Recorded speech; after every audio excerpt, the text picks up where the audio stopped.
E pensando na minha realidade, assim, né, de passar dias inteiros e noite cuidando de crianças, resolvendo, apartando brigas, limpando o chão, lavando louça. E eu fui cheia de uma convicção que eu tenho algo em comum com o Ângelo e com todos vocês, que é o pecado.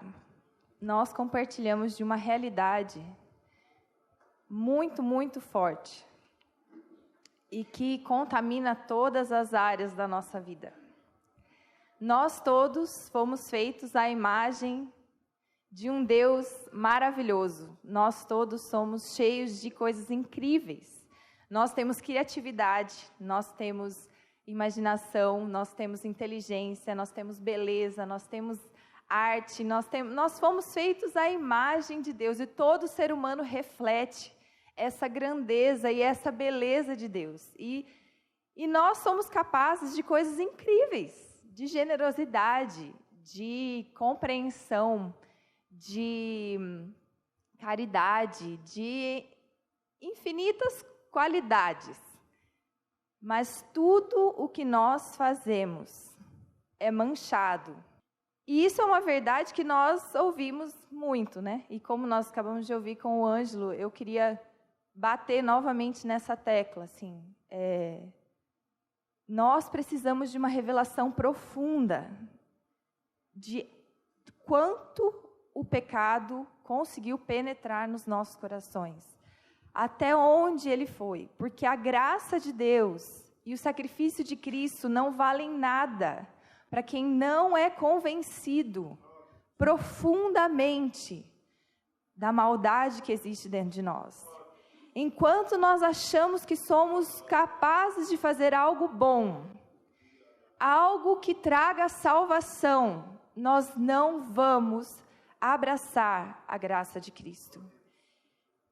E esse é um gato grande, do qual o Ângelo falou há pouco tempo. Então, nós precisamos ter esse encontro com a nossa maldade, e esse é um encontro muito amargo. Eu fico pensando assim, bastante em Pedro, essa cena de Pedro negando a Cristo 3 vezes. E quando ele termina, ele tem um encontro com os olhos de Jesus. E não é um encontro de condenação, não é um encontro de julgamento, é um encontro com a graça. Mas não houve momento mais amargo para Pedro do que esse, com o encontro dele mesmo, da capacidade que ele tinha. Ele não acreditou nas palavras do próprio Jesus, porque Jesus já tinha falado para ele: você vai me negar. E ele nega uma e não cai a ficha. Ele nem percebe. Aí ele nega 2 e não percebe. E na 3ª vez, ele olha para Jesus, percebe? Não é uma verdade que eu vou chegar aqui e falar para vocês, ou qualquer pessoa, ou a Bíblia, você pode ler, mas se não houver revelação, nós não seremos convencidos.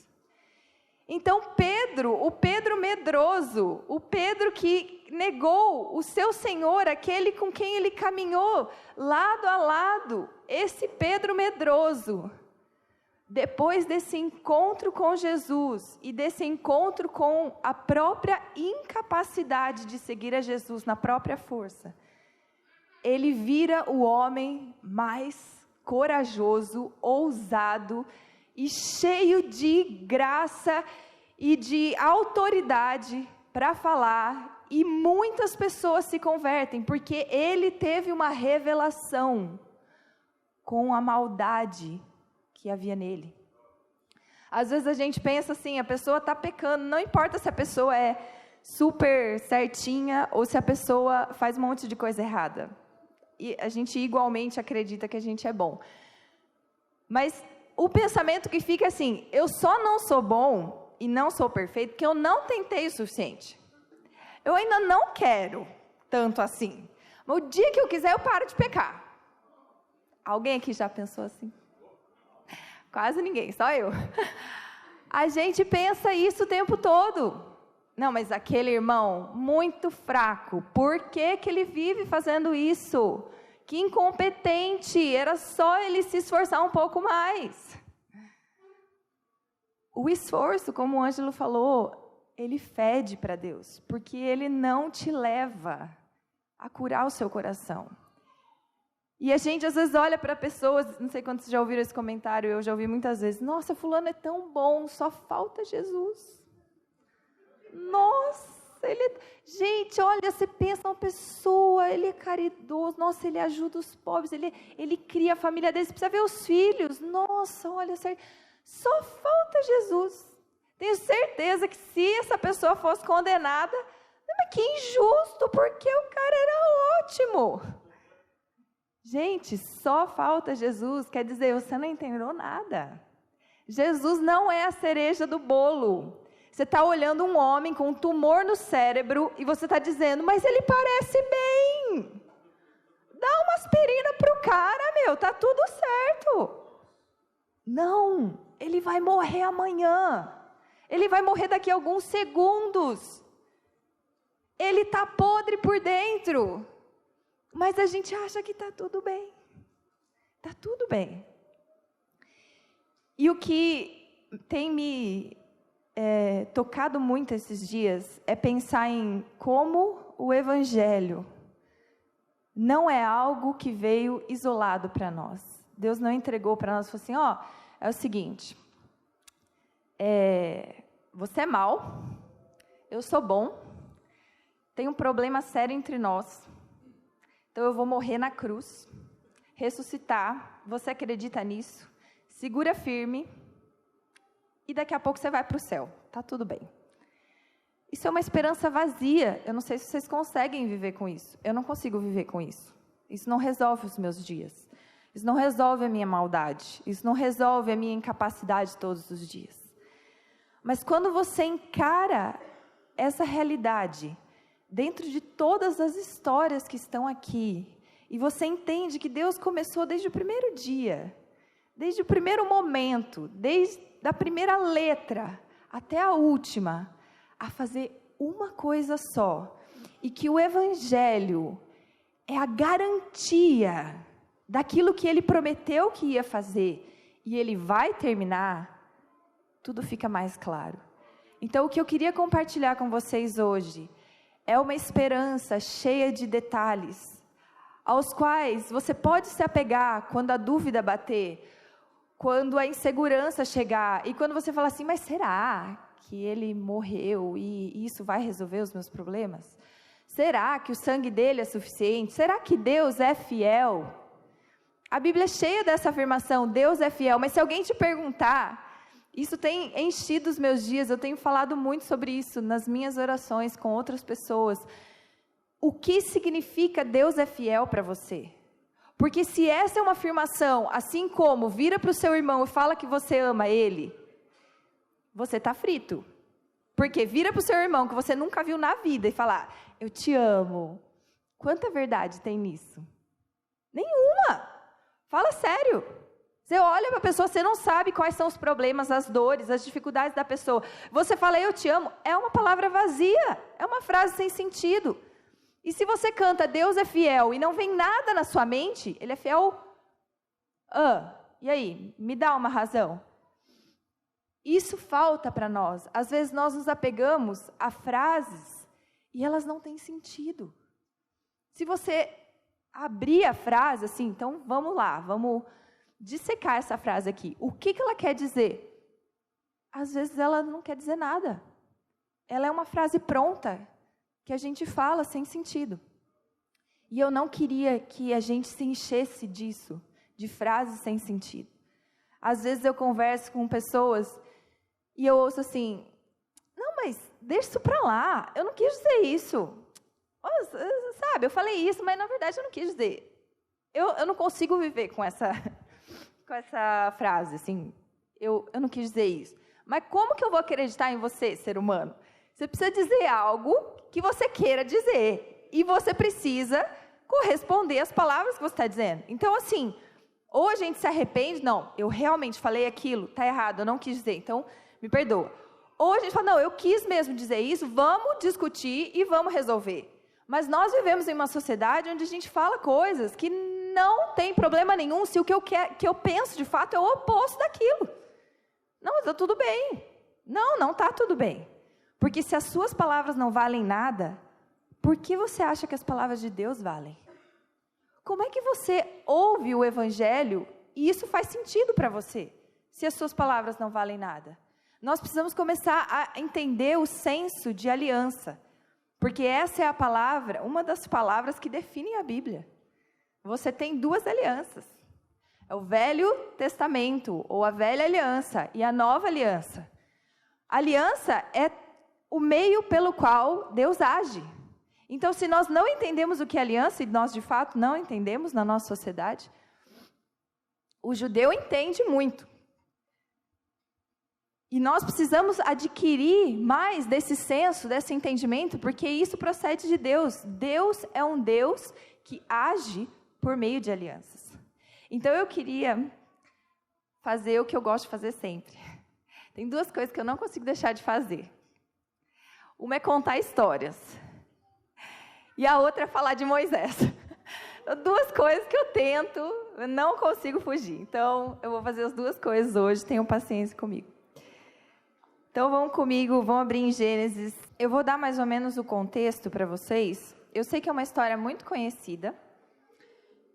Todo mundo já ouviu, já leu, já conhece muito a história de Abraão. Mas, às vezes, as histórias que a gente mais conhece são aquelas que a gente passa por cima e não percebe alguns detalhes. E eu adoro detalhes. E eu acho que Deus também gosta muito de detalhes, porque Ele não teria deixado coisas tão entrelaçadas perfeitamente. Ele não teria dado tantos detalhes a respeito de como construir um tabernáculo, de como o sacerdote deveria se vestir, de coisas que para nós talvez seria tão... Nossa, mas isso aí tem importância mesmo? Deus constrói as coisas com detalhes. Eu queria falar dos detalhes hoje. Então, em Gênesis 14, nós temos a guerra de 4 reis contra 5 reis. No final dessa guerra, Ló é levado cativo. Ló é o sobrinho de Abraão. Abraão fica sabendo disso. E aí ele pega os homens nascidos na sua casa, os 300 homens, e vai lá recuperar o sobrinho dele, que foi levado cativo numa guerra de reis. E ele está indo no vencedor, no caso. E ele pega Ló, resgata Ló, devolve os bens, ele não quer ficar com os bens, disse, eu não quero que falem que eu enriqueci por causa disso aqui. E ele tem um encontro com Melquisedeque, e eu queria começar lendo a partir do capítulo 15, versículo 1. Depois desses acontecimentos, a palavra do Senhor veio a Abrão numa visão, dizendo, não tenha medo, Abrão, eu sou o seu escudo, e lhe darei uma grande recompensa. Abrão respondeu, Senhor Deus, que me darás, se continuo sem filhos, e o herdeiro da minha casa é o Damasceno Eliezer? Abrão continuou, tu não me deste descendência, e um servo nascido na minha casa será o meu herdeiro. Eis que a palavra do Senhor veio a ele, dizendo, esse não será o seu herdeiro. Pelo contrário, aquele que será gerado por você, esse será o seu herdeiro. Então o Senhor levou-o para fora e disse, olhe para os céus e conte as estrelas, se puder contá-las. E lhe disse, assim será a sua posteridade. Abrão creu no Senhor, e isso lhe foi atribuído para a justiça. E ele continua, o Senhor diz também, eu sou o Senhor que o tirei de Ur dos Caldeus para lhe dar esta terra como herança. Eu vou dar uma paradinha aqui. Eu queria que vocês prestassem atenção no primeiro versículo novamente. Depois desses acontecimentos, quais acontecimentos? Da guerra, dele ter resgatado Ló, teve um encontro com Melquisedeque. Disse o Senhor a Abrão, não tenha medo. Essas palavras me soaram pela primeira vez surpreendentes. Eu não tinha reparado nisso. Eu pensei, poxa vida, Abraão acabou de resgatar o sobrinho de uma guerra com os homens da casa dele, de reis, não ficou com o despojo. E aí Deus fala, não tenha medo. Ué, mas a última coisa que você espera de um cara que acabou de fazer tudo isso é medo. Mas aí eu lembrei de Elias. E geralmente, depois de um grande acontecimento, com milagres, com feitos poderosos, às vezes bate aquele desespero. Elias ficou com medo de Jezabel. Vocês lembram disso? Aí eu fiquei pensando, talvez Abraão estava assim, bom, ele tinha que estar com medo, né? Porque Deus acho que sabia um pouco mais do que a gente, né? A gente leva assim, puxa vida, mas ele devia estar com coragem aqui. Não, Deus sentiu, Deus chega e fala, não tenha medo, Abraão. E aí ele fala assim, eu sou o teu escudo e lhe darei uma grande recompensa. Abraão acabou de abrir mão das riquezas que ele havia resgatado. E Deus diz, não tenha medo, a sua recompensa será grande. Deus está tocando ali no fundo, Ele sabe o que Abraão está sentindo. Talvez ele estava ali pensando depois, puxa vida, devia ter ficado, não ficou nada para mim. Ficou só aquela promessa lá que Deus fez, né? Para eu sair da minha terra, estou aqui, numa terra onde eu sou um estrangeiro, morando em tenda, cheio de gente aqui morando nessa terra. Deus falou que vai me dar uma descendência, né, que vai abençoar todas as nações, tal. Mas eu estou aqui, sem nada, sem despojo, sem filho, né? Ali, sofrendo com autopiedade. E Deus fala, não, eu vou te dar. E aí ele fala assim, olha Abraão, Senhor, que me darás se continuo sem filho? Então vamos lá, Deus, vamos conversar. O Senhor me prometeu, né, uma descendência, mas assim, para eu ter descendência, eu preciso ter primeiro um filho, no caso eu não tenho. E tudo que eu tenho, quem vai herdar é o servo que nasceu aqui na minha casa. E aí ele fala, não, o seu servo não será o seu herdeiro, é alguém que será gerado por você. Aí Deus leva ele para fora e fala, olha para os céus. Deus já começa a dar algo palpável. Começa a olhar para coisas que você enxerga. Eu te dei uma promessa que você não viu. Eu te levei para uma terra, você está nela, mas ela ainda não é sua. Eu entendo a sua dúvida. Agora eu prometi uma descendência. Eu quero que você veja, olha para as estrelas. A sua descendência vai ser assim. E Abrão creu. E isso lhe foi atribuído por justiça. Deus faz promessas e Ele espera uma coisa de nós: fé. Abraão devia estar com a cabeça cheia de coisas, porque Deus fala para ele. Depois de todos esses acontecimentos, entenda, Abraão é alguém como nós, que vive realidades cheias de problemas. Ele não é um ser humano perfeito, Deus não foi lá e escolheu, deixa eu olhar aqui na terra o ser mais perfeito, você. Não, ele escolheu Abraão e ele era um homem cheio de problemas, cheio de dúvidas, de incertezas. Mas Deus sabe como tratar e Ele chama e fala, vem cá, olha as estrelas. Essa vai ser a sua descendência e essa é a minha promessa. Eu queria que vocês o tempo todo pensassem, Deus é fiel. Porque é isso que precisa entrar lá no fundo do nosso coração, porque essa é uma verdade. E ela não precisa ser vazia. E a Bíblia toda está repleta disso. Eu sou o Senhor que te tirei de Ur dos Caldeus para dar essa terra como herança. De novo. Lembra, Abraão, quem eu sou? Eu sou aquele que falou com você a primeira vez. Eu sou aquele que tirou você e trouxe você para essa terra. Sou eu. E você já está aqui. Mas Abraão perguntou, então, Senhor, tem mais uma questão. Então, eu criei, né, que a minha descendência será grande, o Senhor vai cumprir a promessa, mas vamos falar de termos práticos, assim, como que eu vou saber que eu vou herdar essa terra? Então, o Senhor respondeu, ele fala para trazer os animais. Eu vou resumir para a gente não ficar lendo esses detalhes, mas Deus fala, traga meus animais, corte ao meio os animais, ele vai separar as metades. E nesse momento, Deus está fazendo uma aliança com Abrão. Então, veja bem, Deus fez uma promessa, Abrão duvidou. Deus reforçou, não, peraí, vou te mostrar. Aí Abrão continuou, mas como que eu posso ter certeza? Então, vamos fazer uma aliança. Eu vou fazer uma aliança com você. E toda aliança exige sangue. Então, ele corta os animais e ele separa as metades.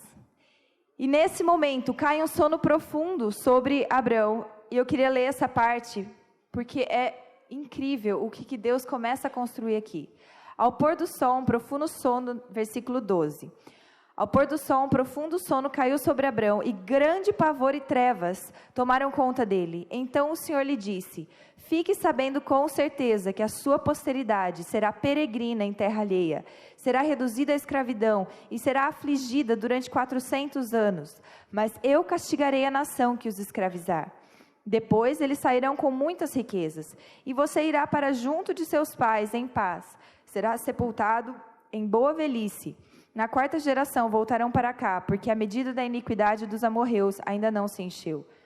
Quando o sol se pôs e houve densas trevas, eis que um fogareiro fumegante e uma tocha de fogo passaram entre aqueles pedaços dos animais. Naquele mesmo dia o Senhor fez aliança com Abrão, dizendo, a sua descendência dei essa terra, desde o rio do Egito até o grande rio Eufrates. Então, olha só. Nós temos vários elementos aqui muito importantes. Deus descreve exatamente o que iria acontecer com a descendência de Abrão. Ele não fala mais ou menos. Ele não fala assim, um dia vocês vão passar por dificuldades. Não é genérico. Deus não é vago. Ele é específico. Ele fala que por 400 anos eles estariam numa terra alheia, ou seja, não na terra de Canaã. Que eles seriam escravizados, e chegaria o momento em que eles seriam libertos dali. E olha que interessante, ele fala, inclusive, que eles sairiam cheios de riquezas dali. E nesse momento, a hora que ele termina de dar toda essa revelação para Abrão, que eu não sei o que ele fez com essa informação, imagina, ficar pensando, puxa vida, nossa, minha descendência, nem tenho filho, nem tenho terra, daí de repente a minha descendência, 400 anos numa outra terra, é bastante informação. E aí, passa pelo meio daqueles animais um fogo e uma tocha. E Deus estava selando aquela aliança, dizendo, eu vou garantir que isso se cumpra. Esse é o Deus fiel que nós temos. Ele vai garantir. Então eu queria prosseguir para o capítulo 17 de Gênesis, onde nós temos uma outra aliança. A vida de Abrão é cheia de alianças. Isso é incrível, porque ele é o primeiro homem com quem Deus começa de fato a trabalhar o plano dele, do qual nós fazemos parte. Então Deus precisava construir um fundamento sólido o suficiente para que todas as tribulações, todos os ventos e tudo aquilo que viesse para tentar abalar esse plano, não de forma alguma mexesse nesse fundamento. Esse fundamento precisava estar bem estabelecido, porque hoje nós fazemos parte desse mesmo fundamento que ele construiu com Abraão. Então, no capítulo 17, nós temos, vou começar a ler desde o primeiro versículo. Quando Abrão atingiu a idade de 99 anos, o Senhor apareceu a ele e disse, eu sou o Deus Todo-Poderoso, ande na minha presença e seja perfeito. Farei uma aliança entre mim e você, e darei a você uma descendência muito numerosa. Abrão se prostrou com o rosto em terra, e Deus lhe falou, quanto a mim, esta é a minha aliança com você. Você será pai de muitas nações. O seu nome não será mais Abrão, e sim Abraão, porque Eu o constituí pai de muitas nações. Farei com que você seja extremamente fecundo, ou extraordinariamente fecundo. De você farei surgir nações, e reis procederão de você. Estabelecerei uma aliança entre mim e você e a sua descendência no decurso das suas gerações. Aliança perpétua, para ser o seu Deus e o Deus da sua descendência.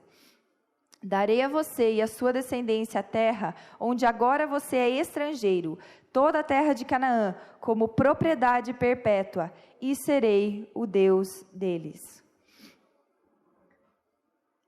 Deus está dizendo, se eu não me engano, essa é a primeira vez que aparece esse refrão, e eu serei o seu Deus, e o Deus da sua descendência. Essa aliança que ele está fazendo com Abraão é perpétua. É uma aliança perpétua. Então disse Abraão, continuando. Deus disse a Abraão, guarde a minha aliança, você e a sua descendência no decurso das gerações. Esta é a aliança que vocês guardarão entre mim e vocês e a sua descendência. Todo homem, então ele fala para estabelecer a circuncisão aqui. Então Deus dá mais um passo com Abraão, ele muda o nome, ele reforça a promessa que ele fez, com mais informações, estendendo a promessa com coisas mais específicas. E ele diz que ele será o Deus dele. Mas, ele dá mais um passo. A primeira vez, sai da sua terra. Aí Abraão saiu.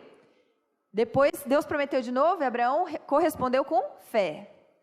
Agora Deus está fazendo uma aliança, mas agora a correspondência é outra. Agora vocês vão estabelecer uma aliança no corpo de vocês. E novamente temos sangue. Eles têm que cortar a pele. Então é sangue. E assim que Deus termina de falar isso aqui, a Bíblia diz que imediatamente Abraão saiu e circuncidou todos na sua casa. Percebe? Existem passos, a gente tem um encontro com a realidade de Deus, um encontro com o nosso pecado. E esse encontro nos leva imediatamente para o amor de Deus. É um amor maravilhoso, é um amor inexplicável, insondável. Mas se a gente ficar só platonicamente contemplando Deus, isso não faz nada. E eu acho muito lindo o paralelo do nosso amor com Deus com o nosso amor de marido e mulher. Porque é a mesma coisa. Quantos aqui já se apaixonaram e se satisfizeram com a simples ideia de que a outra pessoa também te ama? Isso satisfaz alguém? Porque para mim não satisfez. Ai, que lindo. Eu amo. Ele também me ama. Vou segurar essa ideia. Não. Hoje, talvez é legal, amanhã, daqui uma semana, mas daqui um mês eu já estou começando a ficar impaciente. Tá, mas e aí, né? Vai ficar assim? O amor exige proximidade, o amor exige aliança. Percebe? Um casal que fala que se ama e nunca se casa, amigo, na boa, ou vai, ou racha, entendeu? Não dá. Não tem como. Se você ama, assume. E é a mesma coisa com Deus. Lembra das palavras vazias? É a mesma coisa. Se você teve um encontro profundo com a realidade do seu pecado, e você sabe que você não presta para nada de bom, você não presta para a salvação. O dia do Senhor, como o Ângelo falou, vai chegar, e você vai olhar nos olhos dele, e tudo que você fez de bom não vai resolver a sua vida. Não vai te levar para perto dele. E ele não vem mais como um cordeiro. Ele vem com olhos de fogo. Ele vem com uma espada afiada. Ele vem de tal forma que a terra toda vai tremer. Imagina eu e você. Então, se você teve um encontro com essa realidade da sua podridão e da incrível salvação que Deus tem para oferecer, a sua resposta não pode ser outra, a não ser aliança.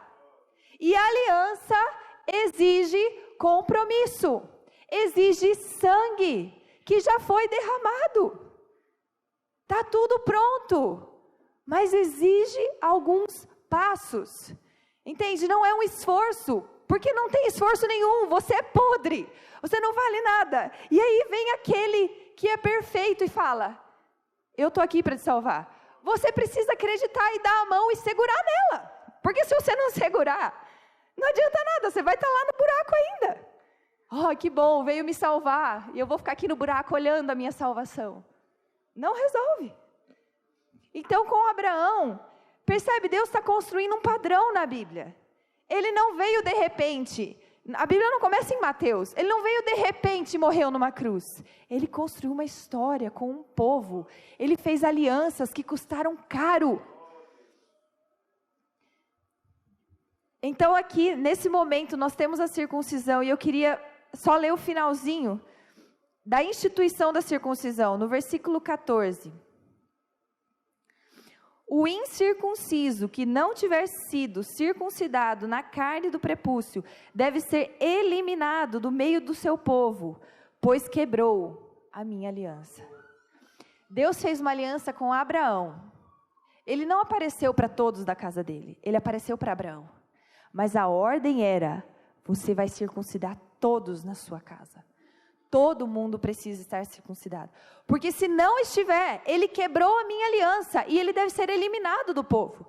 E a gente vai ler um pouquinho mais para frente e vocês vão ver a seriedade disso. Então, Deus disse a Abraão, vou continuar versículo 15. A Sarai, sua mulher, você não chamará mais de Sarai, porém de Sara. Eu a abençoarei e darei a você um filho que nascerá dela. Sim, eu a abençoarei e ela se tornará nações, reis de povos procederão dela. Então Abraão se prostrou com o rosto em terra e riu, dizendo consigo mesmo, pode nascer um filho a um homem de 100 anos. E será que Sara, com seus 90 anos, ainda poderá dar à luz? Isso ele está pensando, né? Está rindo ali dentro dele. Então Abraão disse para Deus, quem dera Ismael vivesse sob a tua bênção, Senhor. Assim, aceita a dica, né? Já que eu tenho 100, né, minha esposa 90, até agora, né? São 90 anos não produzindo filhos. Será que, assim, Ismael está aqui prontinho, né? Circuncidado, feitinho aqui. Será que o Senhor não pode abençoar ele, né? Que ele já resolve o nosso problema. Percebe? Deus falou tudo com Abraão. Até aqui tudo bem. Mas quando ele falou de Sara, ele deu mais um passo em direção à promessa original que ele havia feito. Deus é específico. Não dá para dar um jeitinho. Não dá para fazer um gato. Ah, deixa eu ajudar Deus. Acho que Deus quis dizer... Não, Deus quis dizer o que ele disse. Então, ele fala para Sara. E ele fala, não, Sara, então aqui está Ismael. Deus lhe respondeu, na verdade, Sara, a sua mulher, lhe dará um filho, e você o chamará de Isaque. Estabelecerei com ele a minha aliança, aliança perpétua para a sua descendência. Quanto a Ismael, eu ouvi o pedido que você fez, vou abençoá-lo. Farei com que ele seja fecundo e multiplicarei extraordinariamente. Ele será pai de 12 príncipes, e dele farei uma grande nação. Mas a minha aliança eu estabelecerei com Isaque, o filho que Sara dará à luz para você, neste mesmo tempo, daqui a 1 ano. Quando acabou de falar com Abraão, Deus se retirou dele, elevando-se. E nesse momento que Abraão, de fato, estabelece a circuncisão. Então, Deus está dizendo, eu prometi fazer uma aliança com a sua descendência. Mas uma coisa que eu ouvi o Asher dizendo, acho que é a primeira vez que ele veio. Por que tinha que ser Isaque, se Deus prometeu para Abraão a descendência? E Ismael não é descendente de Abraão? Ele não é filho legítimo de Abraão? Qual é o problema? Deus não estaria sendo infiel à sua promessa, mas ele estaria sendo infiel à aliança. Porque a aliança de Abraão não era com Agar. A aliança de Abraão é com Sara. Existe um padrão em que a aliança precisa ser mantida. Deus não faz nada fora da aliança. Então, Abraão vai ser o pai de muitas nações. Ele vai ser aquele através de quem Deus vai abençoar toda a terra. Como que Deus vai começar esse processo? Com um filho fora da aliança. Deus não pode fazer isso. É contra quem Ele é. Não. Você está duvidando de um milagre que eu posso fazer? Peraí, Abraão, você não me conhece ainda. Então, se você está com dúvida, eu vou ser mais específico. Daqui 1 ano, porque a promessa era meio geral, né? Assim, Deus prometeu, Abraão não sabia quando e tal, não chega. Né? Então, ele já começou a oscilar. Deus falou, não, peraí. Então, vou te dar algo para segurar. Daqui 1 ano. Daqui 1 ano, você vai ter um filho. E ele se chamará Isaac. Então, Deus é muito específico. E Deus promete isso a ele.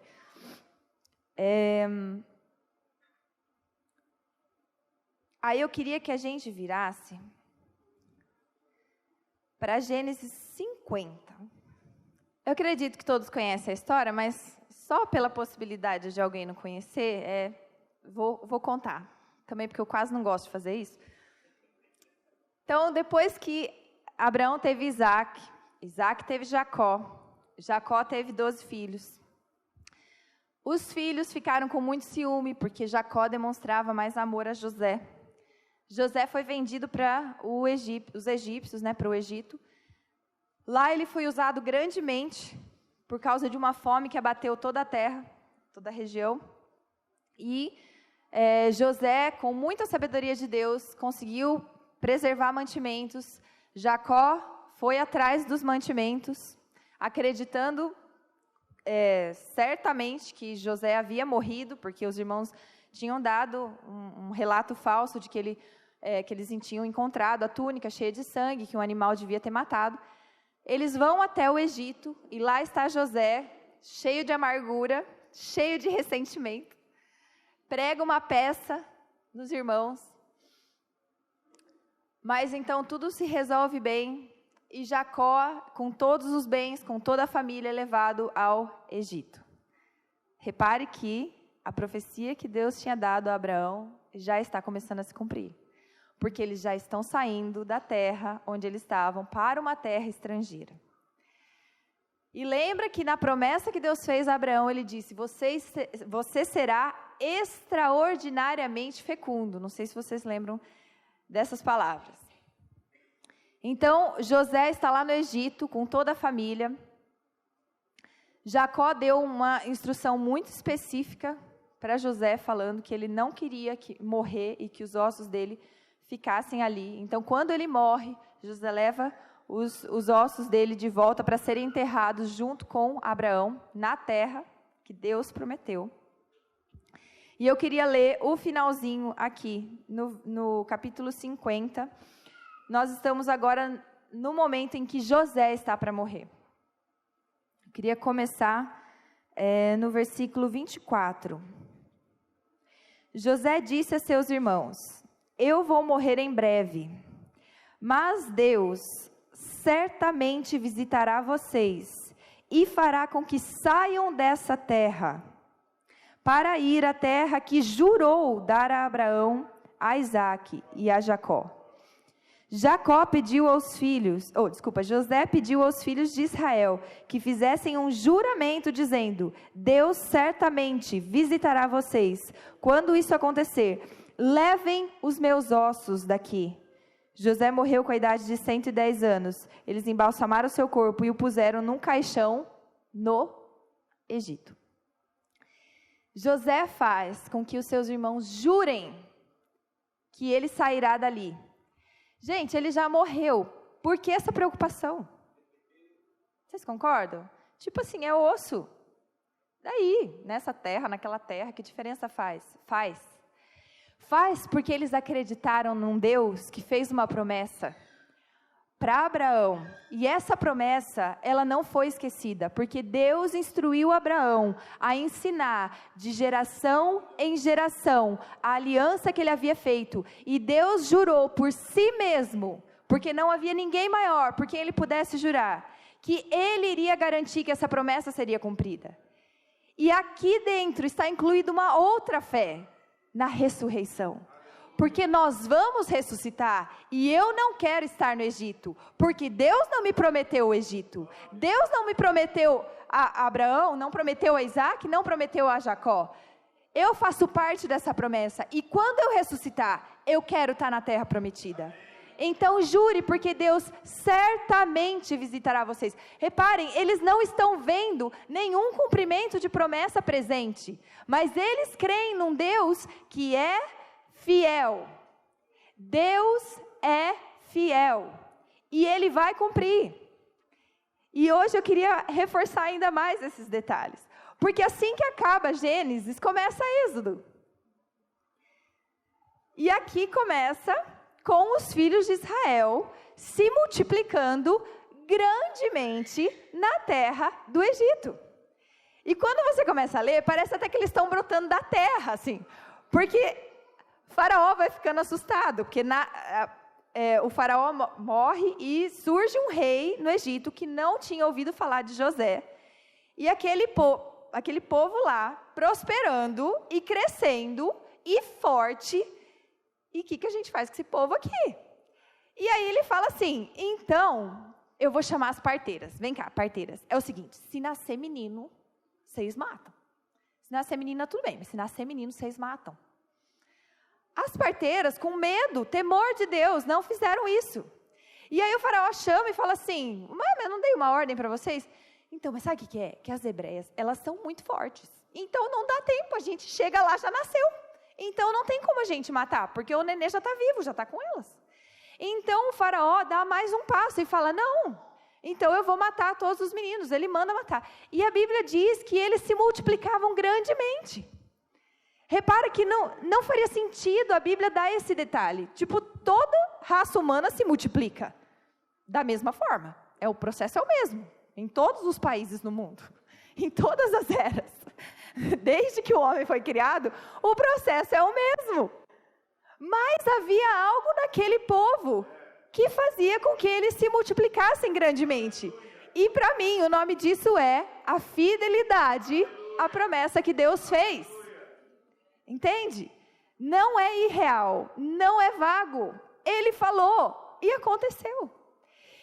E outra coisa que me surpreende demais é que, sabe que horas são nesse relógio? São 400 anos. E o relógio está chegando. 400 anos. O que precisa acontecer agora? Eles precisam sair do Egito. Porque Deus prometeu. Deus prometeu ao amigo dele, Abraão. Então o povo precisa sair do Egito. E o povo está se multiplicando. Então alguma força das trevas pode ser que tenha ouvido essa promessa. E falou, peraí, sabe que horas são? Está na hora de tirar o povo daqui. E se a gente falasse com o faraó? Essa aqui é a minha ideia, tá? Essa aqui é eu contando a minha história. Essa é a minha parte. Mas quem sabe aconteceu isso? Quem sabe o faraó estava lá dormindo e teve uma ideia brilhante. Nossa, não sei quem que deu uma ideia, mas esse povo aqui está me incomodando. Acho que a gente podia escravizar, né? Não bastante, ele piorou o castigo. E escravizou ainda mais. Ao ponto da Bíblia dizer que o povo estava sendo oprimido severamente. E eu queria que vocês imaginassem como é que um povo oprimido, escravizado, onde todos os meninos bebês estão sendo jogados no rio para morrer, como esse povo vai sair dali? Deus precisava de um judeu, porque Deus não faz as coisas assim, Ele não pega uma mão enorme dele assim, pega todo o povo e tira. Ele podia fazer isso se quisesse, né? Porque eu acho que ele tem uma mão grande o suficiente. Você acha, Ângela? Mas, assim, se vocês lerem a Bíblia, não é muito padrão de Deus fazer essas coisas. Então, ele precisava de um método dentro do padrão dele, né? Ou seja, por aliança. Não dava para um egípcio que não conhecia Deus simplesmente acordar, né? Ter uma doideira lá, ser possuído e falar, vamos pegar as armas aqui, vamos roubar aqui o palácio, vamos sair. Enfim, tem muitas ideias que a gente pode ter, mas Deus precisava de um homem. Todos eles eram escravos, extremamente oprimidos. Então, vamos comigo no capítulo 2. aqui a história parece que dá uma parada assim. Deus está contando, está relatando, através de Moisés, né? Nós temos o relato de o que está acontecendo no Egito. E aí no capítulo 2, versículo 1. Um homem da casa de Levi casou com uma mulher da mesma tribo. Vocês percebem que o passo mudou?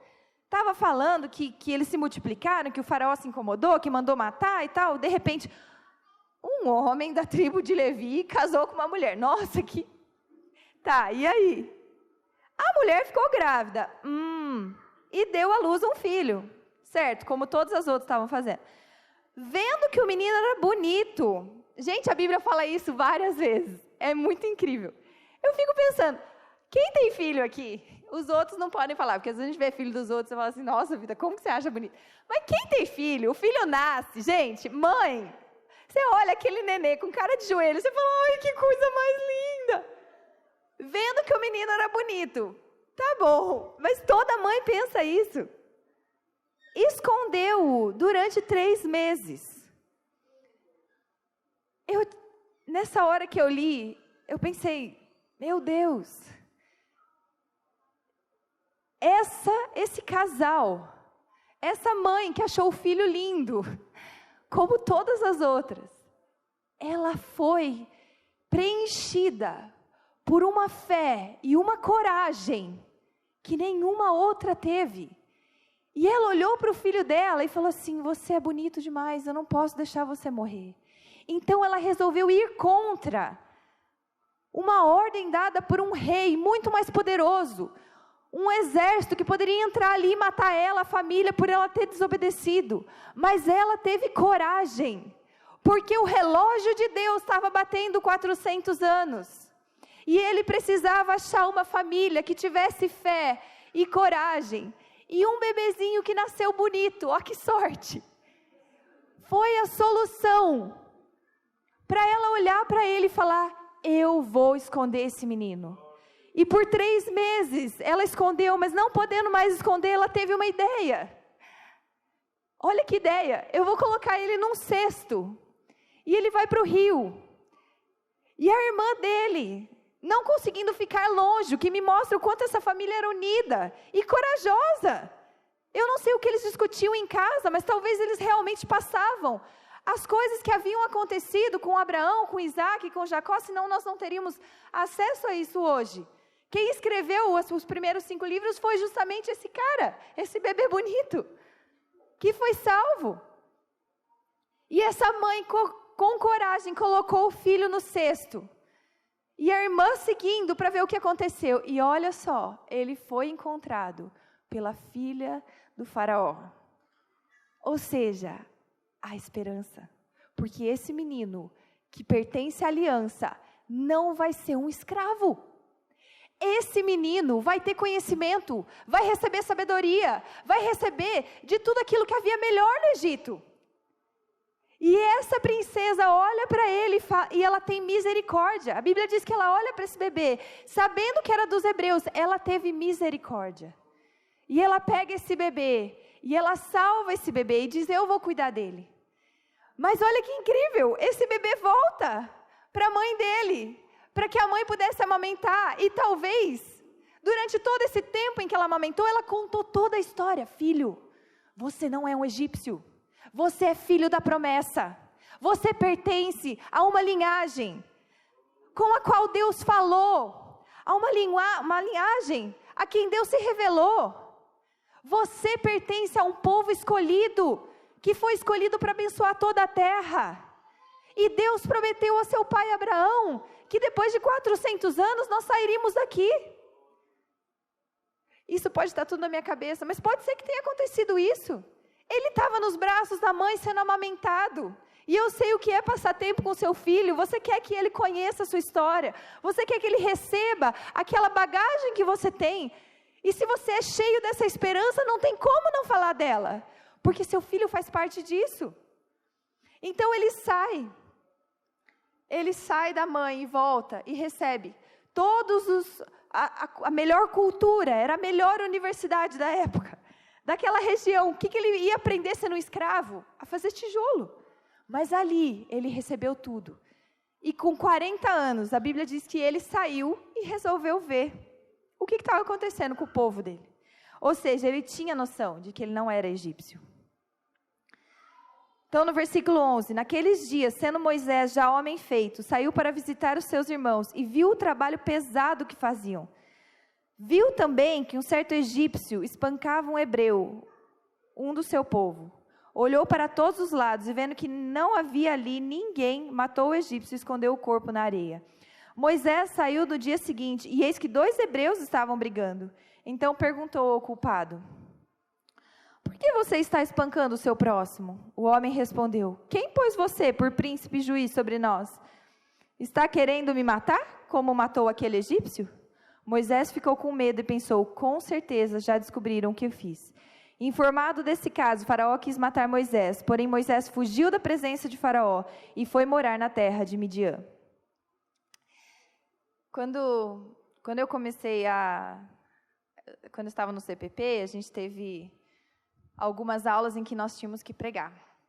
E eu lembro a primeira vez que eu fiz isso, lá no CPP, uma pessoa me falou assim, logo depois que eu terminei de falar: olha, quando você pregar, uma coisa que é muito importante é você incluir, você falar, você colocar o evangelho ali. Essa pessoa vocês nem conhecem, né? É o Ângelo.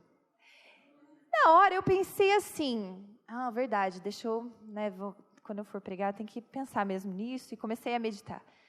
Mas depois de um tempo, eu descobri que é impossível não ver o evangelho toda vez que você vai falar, porque ele está em todas as páginas. Então, quando eu olho essa história, eu vejo Moisés desesperado para salvar o povo. E aí ele vai na força dele. Eu sou o cara, pensa só, está na hora da gente sair. Eu estou aqui no palácio, eu tenho todas as condições, eu tenho habilidades. E o meu povo está sendo oprimido, deixa eu ver como é que está a situação. E ele, com certeza, movido por compaixão do hebreu que estava apanhando, foi lá e matou o egípcio. Ou seja, o melhor de Moisés era péssimo. Ele não tinha nada para oferecer para aquele povo. E aí ele acha que beleza, eu matei o cara, escondi o corpo, ninguém viu, está tudo bem. No dia seguinte, ele percebeu que o próprio povo dele não o recebeu. Então Moisés, desesperado, aflito, com medo, foge. E ele vai para o deserto. E lá no deserto, eu queria ler o encontro de Deus com Moisés, no capítulo 3. Vou começar no versículo 4. Não, vou começar no 3. Moisés vê a sarça ardendo, ele fica curioso. Então disse consigo mesmo: vou até lá para ver essa grande maravilha. Por que essa sarça não se queima? Quando o Senhor viu que ele se aproximava para ver, Deus do meio da sarça o chamou e disse: Moisés, Moisés. Ele respondeu: eis-me aqui. Deus continuou: não se aproxime. Tire as sandálias dos pés, porque o lugar em que você está é terra santa. Disse mais: eu sou o Deus de seu pai, o Deus de Abraão, o Deus de Isaque e o Deus de Jacó. Moisés escondeu o rosto, porque teve medo de olhar para Deus. Versículo 7. Então o Senhor continuou: certamente vi a aflição do meu povo que está no Egito, e ouvi o seu clamor por causa dos seus feitores. Conheço o sofrimento do meu povo, por isso desci, a fim de livrá-lo das mãos dos egípcios, e para fazê-lo sair daquela terra, e levá-lo a uma terra boa e ampla, terra que mana leite e mel, o lugar do cananeu, do eteu, do amorreu, do ferezeu, do heveu e do jebuseu. Pois o clamor dos filhos de Israel chegou até mim, e também vejo a opressão com que os egípcios os estão oprimindo. Agora venha, e eu o enviarei a Faraó, para que você tire do Egito o meu povo, os filhos de Israel. Eu queria que a gente pulasse para o versículo 16. Ainda Deus falando. Vá, reúna os anciãos de Israel e diga-lhes: o Senhor, o Deus dos seus pais, o Deus de Abraão, o Deus de Isaque e o Deus de Jacó, me apareceu dizendo: em verdade, eu os tenho visitado e visto o que tem sido feito com vocês no Egito. Eu prometi tirá-los da aflição do Egito e levá-los para a terra do cananeu. E aí ele repete: e ouvirão o que você vai dizer, você irá. E aí ele conta o que Moisés deve fazer. Eu queria que vocês reparassem no Moisés do Egito e o Moisés do deserto. Eu queria que vocês lembrassem de Pedro. Não, Senhor, não fala que o Senhor vai morrer. Deus te livre disso. O que é isso? Para. Senhor, eu te trairei? Jamais. Moisés, vendo a aflição, vai lá e mata o egípcio. E esses mesmos homens, depois do encontro com a realidade deles, o que eles tinham de melhor não era suficiente. A força e a ousadia e o empenho e a vontade de Pedro não eram suficientes. A coragem, a sabedoria e tudo aquilo que Moisés recebeu não era suficiente. Mas aí vem a revelação. E aí, depois que Pedro nega, Jesus manda: tu me amas? Então apacenta as minhas ovelhas. Moisés matou o cara, fez tudo isso, fugiu. Deus apareceu. Moisés, agora você vai lá tirar o povo. Não, eu não consigo nem falar, eu não sei fazer nada. Não. Manda outro, Senhor. Manda outro, eu não consigo. Esse é o cara que matou o egípcio. Mas ele agora tem um profundo senso de incapacidade. E é isso que Deus consegue usar. Eu não consigo. Eu não sou suficiente para resgatar esse povo. Então Deus diz: mas agora eu vou fazer. Mas agora você está pronto. Você não consegue falar? Você está insistindo? Eu fiz a língua, eu fiz tudo, fiz a boca, fiz a palavra. Eu vou com você. Não, eu não consigo. Tá bom, então chama Arão, a gente resolve isso. Mas você vai. Entendeu? Você vai. Quem queria te matar lá no Egito já morreu. O faraó que estava buscando te matar e todo mundo com ele já morreu. Pode ir. Então ele fala, mas repara no tom de Deus. Eu vi a aflição do meu povo. Não é simplesmente porque Deus prometeu. Ele não é um Deus insensível. Ele prometeu, tudo aquilo precisava acontecer dentro do prazo, porque ele disse para Abraão que 400 anos, então tem que ser 400 anos. E o tempo já tinha vencido, está na hora. Mas Deus precisava trabalhar o libertador. Alguém dentro da aliança, que pudesse ser usado dentro das condições de Deus. Alguém que ouvisse, porque Deus iria mostrar todos os sinais e maravilhas. Não bastava Abraão chegar lá e arrancar o povo, porque o povo já não conhecia Deus. Deus precisava se mostrar, não só para os hebreus, mas também para os egípcios, quem ele era. E quando Moisés chega diante de Faraó, ele fala: eu represento o Deus de Abraão, de Isaque e de Jacó. Nós não temos mais um Deus vago. O Deus que criou os céus e a terra, o Deus Altíssimo, como ele é citado. Não, agora ele é o Deus de Abraão, de Isaque e de Jacó. Todas as vezes que Deus se apresenta, ele fala: eu sou o Deus de Abraão, porque ele fez uma aliança com ele. E agora ele é o Deus dele. Lembra, o que ele prometeu? Eu serei o seu Deus, e vocês serão o meu povo para sempre. Então, nesse momento, Deus usa Moisés fragilizado para chegar no Egito, numa grande potência, e tirar o povo dali com grandes poderes, com grandes milagres. Mas agora não é mais Moisés. E no auge desses eventos, quando o povo está prestes a sair, a Bíblia dá outra ré. Para. E Deus estabelece a Páscoa. Você percebe? Não tem como não falar do Evangelho. Porque a Bíblia é toda sobre isso. Então Deus chega e fala assim: Moisés, você vai ensinar o povo. Eles vão sair daqui. Vocês perceberam, né? Que eu estou com vocês. Que eu sou capaz. Que eu tenho muito poder.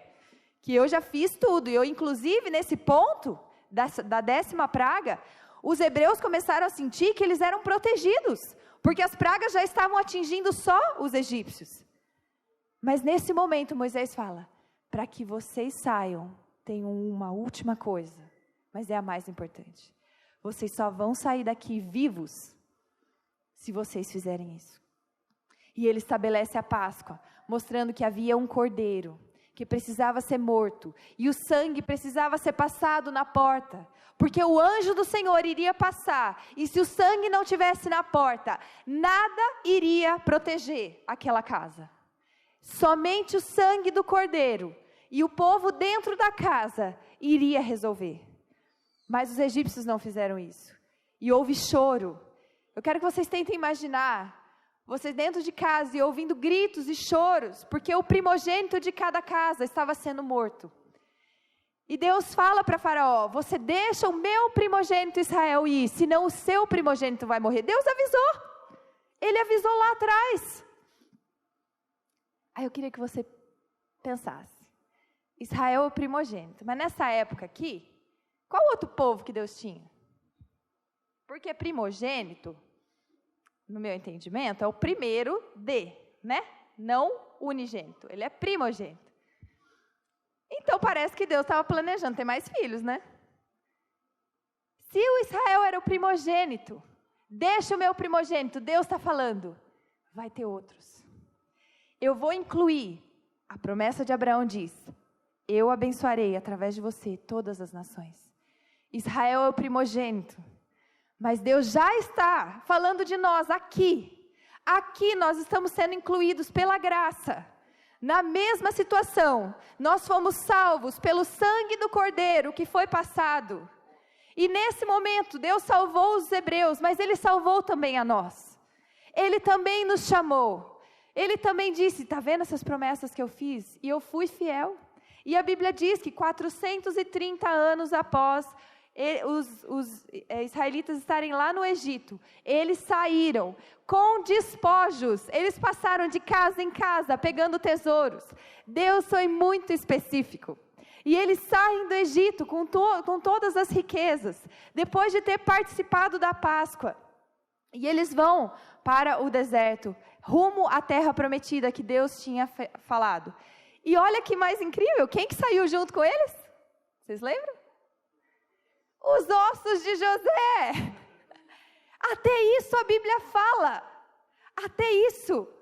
Porque Deus é fiel. Essa não é uma afirmação vaga. E eu vou falar uma coisa. O sacrifício de Cristo na cruz é um adiantamento. Ele não finalizou a história. Ele não falou, eu fiz tudo isso para morrer na cruz, ressuscitar e pronto, acabou. Existe um dia que está chegando e ele está se aproximando. E a cruz é apenas um adiantamento, é uma garantia de que todo o pagamento será feito. A promessa foi feita a Abraão de que todas as nações da terra seriam abençoadas. E eu queria ler com vocês em Jeremias 31, que fala sobre a nova aliança. Porque a gente pode pensar, tá, mas você está lendo de Abraão, de Isaac, Jacó, Moisés, mas isso tudo é velha aliança, né? A gente está na nova aliança, né, irmã? Você está um pouquinho desatualizada aí, né? Então, termina de ler a Bíblia, a hora que você terminar, você vem falar com a gente. Eu queria falar que eu já terminei, então vamos lá para Jeremias, para a gente ler sobre a nova aliança. É muito bom, né? Jeremias 31, 31. Eis, aí vem dias, diz o Senhor, em que firmarei nova aliança com a casa de Israel e com a casa de Judá. Não segundo a aliança que fiz com seus pais, no dia em que os tomei pela mão, para os tirar da terra do Egito, pois eles quebraram a minha aliança, apesar de eu ter sido seu esposo, diz o Senhor. Porque esta é a aliança que farei com a casa de Israel. Depois daqueles dias, diz o Senhor, na mente lhes imprimirei as minhas leis, também no coração as escreverei. Eu serei o Deus deles, e eles serão o meu povo. Não ensinará jamais cada um ao seu próximo, nem cada um ao seu irmão, dizendo, conheça o Senhor. Porque todos me conhecerão, desde o menor até o maior deles, diz o Senhor. Pois perdoarei as suas iniquidades, e dos seus pecados jamais me lembrarei. A velha aliança, de fato, não era suficiente. Mas não porque Deus teve uma ideia e ele teve que rasgar porque ela não prestava. E aí ele resolveu ter uma outra ideia, totalmente nova. Deus não disse, os judeus não foram bons, então eu vou pegar os gentios porque eles são melhores. Não foi isso. A velha aliança, ela só é incapaz e imprestável até o ponto em que ela não tem Jesus. Porque a velha aliança são animais que são mortos, e o sangue deles é incapaz de nos salvar. Mas todos os animaizinhos que eram mortos apontavam para o único cordeiro, que é capaz de nos salvar. Para o único sangue, que é capaz de nos limpar. Toda a velha aliança falava sobre um tabernáculo terreno, onde Deus não habita. Porque existe um tabernáculo real, onde Deus de fato habita, e que Moisés viu. Então a velha aliança precisava existir, para que Deus pudesse ensinar para nós o que a nova aliança de fato é. E Ele deu leis que o povo era incapaz de cumprir, porque você não consegue por seu esforço. E se você não acredita, tenta. Tenta. Eu te dou 1 ano para tentar, 10, 20. Você não vai conseguir. Você não consegue por um dia. Um dia você não consegue ficar sem ter pensamentos ruins.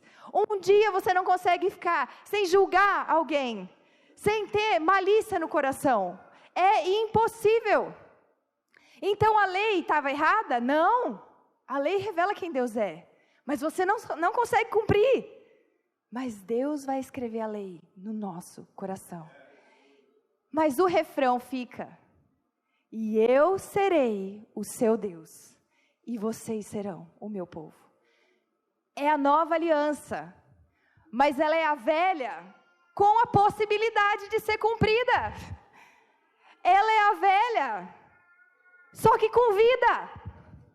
Ela é nova, só que ela precisa ser uma aliança, e não uma ideia, e não um pensamento que você de vez em quando abraça. Ela precisa ser vivida dia a dia, porque escrever no coração é algo que demora. Deus não vai fazer assim, ó, plim, e de repente você é santo. Isso não acontece, mas Ele vai conseguir isso.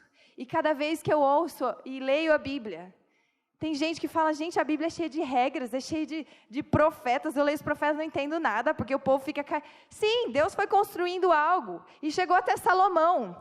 E aí quando chegou em Salomão, virou tudo uma contenção de danos. Vamos segurar aqui, porque está dando tudo errado. Porque afinal, nós somos seres humanos, e eles também estão. Também eram. Mas Deus precisava trazer o Messias, o libertador. Aquele que iria morrer na cruz e ressuscitar, e trazer para nós a salvação. E é nessa salvação que a gente pode segurar, porque essa salvação, como eu disse, é um adiantamento, porque aí você olha e fala assim, Ele já fez tudo o que Ele prometeu até aqui, então Ele vai fazer até o final. E eu queria ler com vocês em Hebreus, capítulo 11, esse capítulo é maravilhoso, ele fala dos heróis da fé, ele fala sobre todos esses homens que eu citei, mas eu queria que a gente lesse no finalzinho. Eu queria começar no versículo 39. Então ele cita todos os heróis da fé e como eles não viram a promessa sendo cumprida em vida, mas eles, olhando, se apegaram a ela e creram até o final. Então ele diz, todos estes, mesmo tendo obtido bom testemunho por meio da fé, não obtiveram a concretização da promessa, porque Deus tinha previsto algo melhor para nós, para que eles, sem nós, não fossem aperfeiçoados. Portanto, também nós, visto que temos a nos rodear tão grande nuvem de testemunhas, livremo-nos de todo o peso e do pecado que tão firmemente se apega a nós, e corramos com perseverança a carreira que nos está proposta, olhando firmemente para o autor e consumador da fé, Jesus, o qual, em troca da alegria que lhe estava proposta, suportou a cruz, sem se importar com a vergonha, e agora está sentado à direita do trono de Deus. Portanto, pensem naquele que suportou tamanha oposição dos pecados contra si mesmo, para que vocês não se cansem, nem desanimem. Então eu queria dar a vocês aquilo que tem preenchido os meus dias, que é a esperança de um Deus que é detalhista, que é fiel, que fez promessas, que deu garantias, sem poupar garantias para nós. E Ele vai cumprir aquilo que Ele prometeu. Ele está sentado num trono, Ele não está mais humilhado, Ele não está derrotado, Ele não está morto, Ele está vivo. E Ele é forte o suficiente, como Ele já provou, para nós crermos nele, que Ele vai voltar, vai ter um povo. Porque se você encostar a Bíblia no seu ouvido, você vai ouvir isso. Eu serei o seu Deus, e vocês serão o meu povo.